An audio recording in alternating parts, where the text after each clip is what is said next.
Здравейте, левскари, тук е Big Daddy Gonzo Bambino и както ви обещах, след като събрахме 1000 абоната и тук искам да се прекъсна себе си и да ви кажа едно огромно благодаря.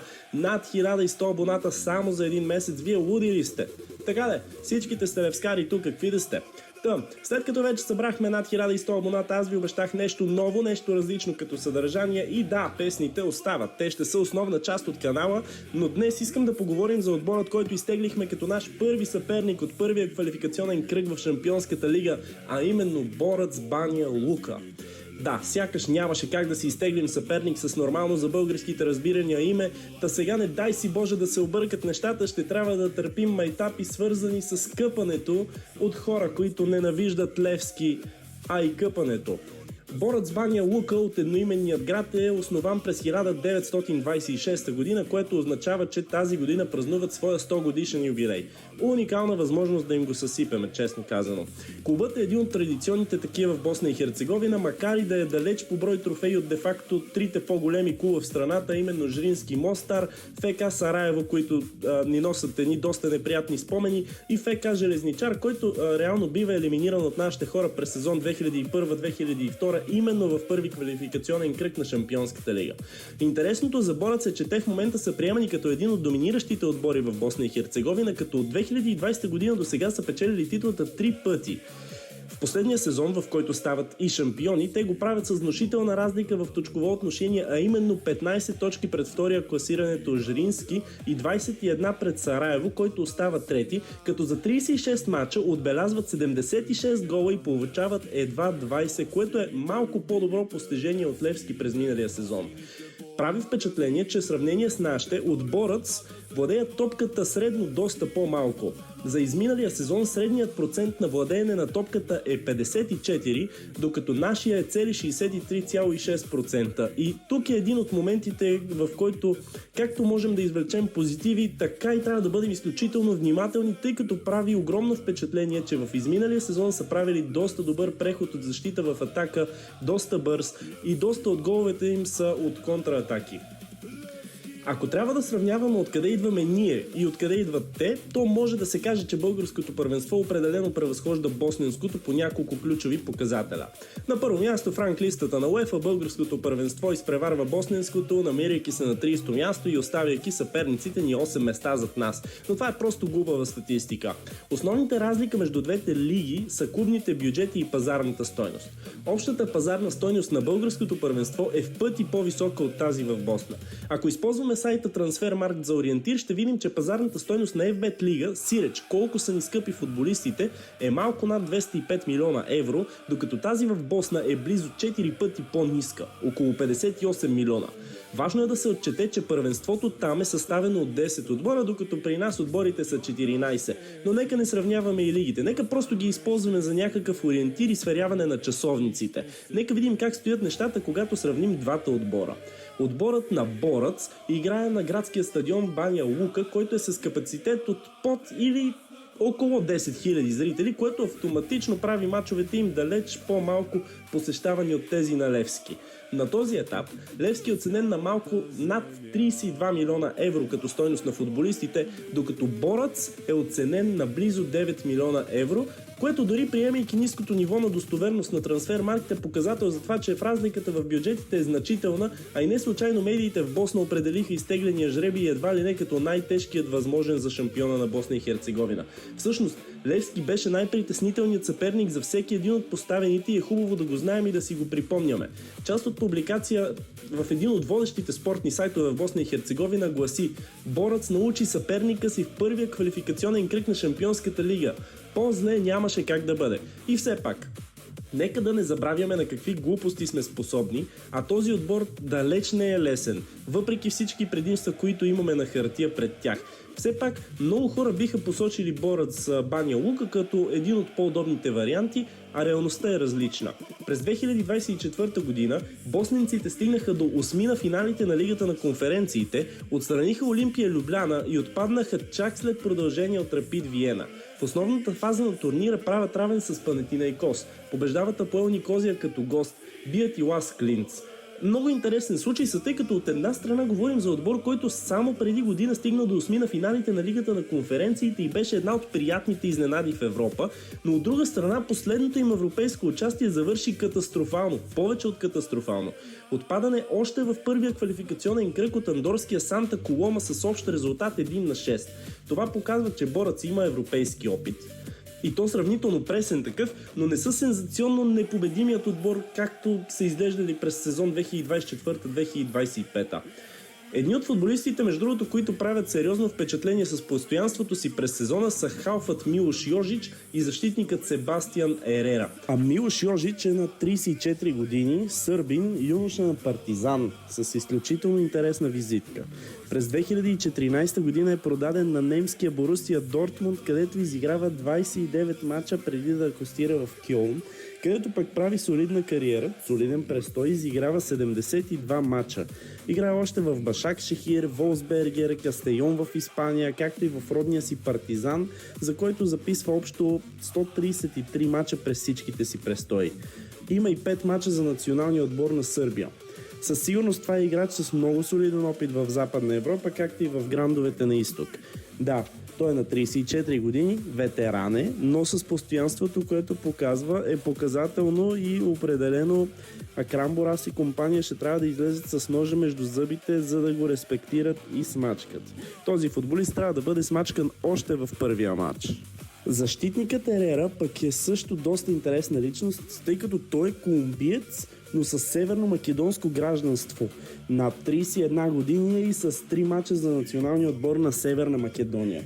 Визитката му е доста по-скромна от тази на Йожич, но прави впечатление, че се задържа доста време в отборите, в които играе, а и един от най-постоянните футболисти за отбора на Борец в изминалия сезон. След трансфера му от Колумбия в отбора на Работнички Скопия през 2015 година, той остава в клуба до 2020 година, което ще рече 5 сезона в отбора на Работнички Скопия, след което е продаден в Унгария на МТК Будапеща. Там играе още 2 години, след което се връща в Северна Македония в отбора на Брегалница.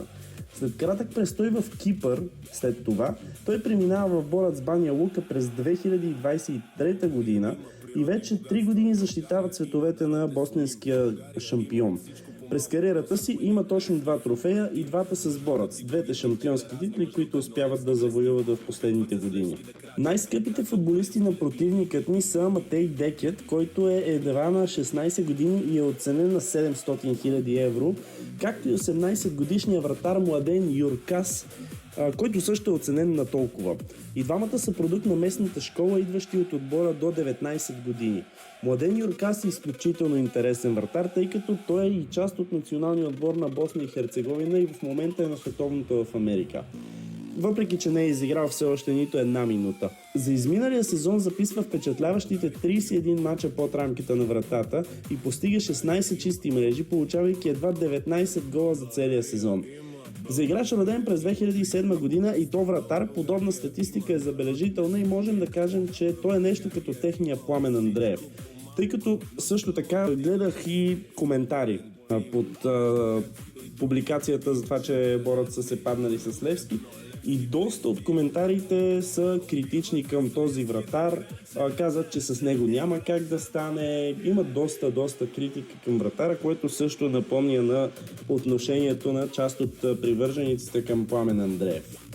От друга страна, Матей Декет има впечатляващите за възрастта си 21 записани от 28 възможни мача през изминалия сезон, макар и да влиза най-често от скамейката и е записал 5 гола и 1 асистенция, което за футболист на 16 години в толкова крехка възраст изглежда обещаващо. Сравнително висок е, силният му крак е левият, а позицията му е централен нападател. Изглежда, че в отбора на Борец има някаква доста интересна приемственост, защото само след малко предстои да разгледаме друг нападател, 13 години по-възрастен, който може и да се счита за най-опасният играч на на противника, а именно нападателят Лука Юричич, който е отбелязал 27 гола в 35 мача през изминалия сезон и е голмайстор на босненското първенство. Той е висок 1,90, силният му крак е десният и прави впечатление изключителното му спокойствие пред гола, когато излезе на позиция, феноменална игра с глава, която не е изненадваща с оглед ръста му, както и страхотния му усет за пласиране. Наистина този човек има страшно много голове с глава и тук определено кристияновците ще трябва да си напишат домашното много сериозно. Честно казано, Юричич впечатлява не само с това, но и с факта, че винаги успява да е на точното място в точния момент. Доста от головете му са от така наречените тапин голове. Буквално си мирише на централен нападател. Може би прилича на такъв централен нападател, за който доста от левскарите от доста време се надяват. Също така бил е голмайстор и в арменското първенство. Бивш юношески национал на Босна е и има 4 трофея в кариерата си. Титлите в Босна и Армения, Суперкупата в Румъния с ЧФР Клуж и също така е печелил хърватската втора дивизия. Прави впечатление, че последния му сезон чисто статистически е най-силният в кариерата му и сякаш е във формата на живота си, като преди това е имало и някои доста неуспешни авантюри, като например в Клуж, където печели Суперкупата, но за 2 години изиграва едва 18 мача и бележи едва 2 пъти. Тук определено има един много интересен ребус за решаване. Толкова ли е добър или просто играе в по-несъстоятелно първенство, защо се проваля в Румъния, какво не му достига и каква опасност представлява за вратата на Светло Буцов. Все въпроси, на които Хулио Веласкес и щабът му ще трябва да намерят отговорите. Като за финал, моето лично мнение е, че този отбор е солиден, даже доста по-солиден, отколкото много хора си мислят и все пак не смятам, че е на нивото на отборите, които отстранявахме през изминалите години. Смятам, че и Сабах, и особено Апоел Бершева са с няколко класи над Борац. Само, че топката е кръгла и е от женски род и е казала мъдростта, че мач с мач не си прилича. Моята прогноза. Смятам, че Левски ще елиминира Борац. Почти всичко води натам. Разполагаме с по-класни и скъпи футболисти, с по-консистентна сплав в отбора, страхотен колектив и публика, която би било обидно дори да сравняваме с босненската. Тези 2 мача са ужасно важни, може би определящи, страхотно психологически важни за Левски и цялата му година. Всичко, което трябва да вълнува момчетата на Дон Хулио е как да се премине този кръг поради няколко причини. Очевадната от тях е, че Левски винаги играе за победа, без значение от залога, турнира, първенството и момента. Но тук има нещо много по-важно. Преодолявайки този кръг, бихме си осигурили участие минимум на плейоф за влизане в Евротурнир. Също така, при победа ще бъдем поставени, което ни слага в една много удобна ситуация, в която ще избегнем грандове като Цървена звезда, Слован Братислава, Динамо Загреб, Целия, Апоел Бершева, а това е нещо много голямо. Левски не само ще има реален шанс за 3-ти предварителен кръг, но и ще бъде фаворит във 2-ри, което би свалило огромна част от напрежението както върху футболисти и щаб, така и върху фенове. Преминем ли този кръг, ще стане страшно за всеки отбор дошъл на Герена, а всеки матч ще бъде повече от празник за феновете. Да, пак ще се търсят билети, пак ще се активира черната борса и пак ще се поставят рекорди. Пак ще се снимат огромните опашки пред касите на Герена. Затова, левскари, не знам какво още трябва да се каже, за да отидете и вие да си закупите абонаментна карта. Повярвайте ми, ако закъснеете и не можете да си вземете за сектора, в който искате да бъдете, ще страдате много сериозно. И то не само по време на европейските вечери, въпреки че там ще страдате най-много, но и по време на мачовете от първенството.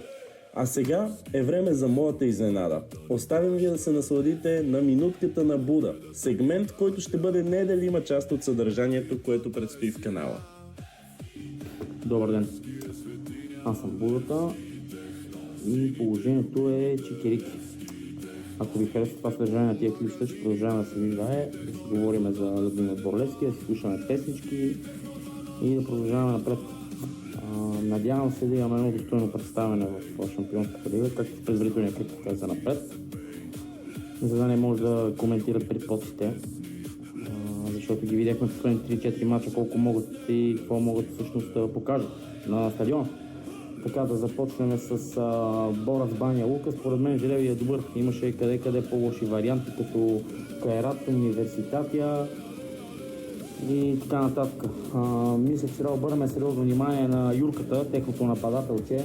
Като момчето има 27 гола, доста впечатляващ сезон е направил, но мисля, че с нашите защитници, двамата кристияновци, както така ги наричаме, биха могли да си ухапнат за закуска, защото те за нашите стандарти са доста добре, реално. Имат здрава защита момчетата, играят на контратаки, остри пасове